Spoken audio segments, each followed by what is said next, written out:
pwede rin mag-dominate si third D kasi nga yung mga experience na nakuha dito sa Dubai, although hindi siya nagagamit. Siyempre, yung sa JBL. Di ba? Kasi minsan pare meron ano yan ano ba yung, hindi ko naman tinatawaran yung KBL, no? Pero kung titignan mo, di ba parang KBL, JBL, tsaka yung Dubai. Pero paros pare-pareho lang naman yun. Pero sabihin, pag titignan mo, may ganun.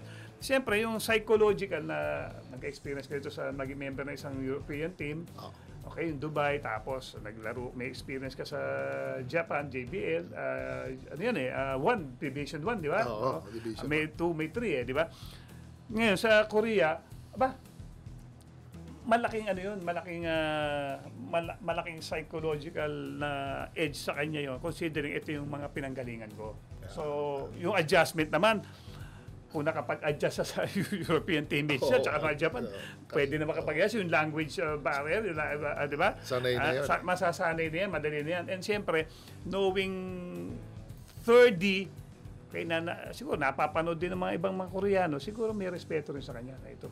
May darating sa ating import, na Asian, na kinilala, maganda naging state niya sa Pilipinas nung nasa collegiate siya, nagpunta rito, napunta pa ng Dubai. So pagdating dito, siguro welcome siya ng kanyang team. Yun.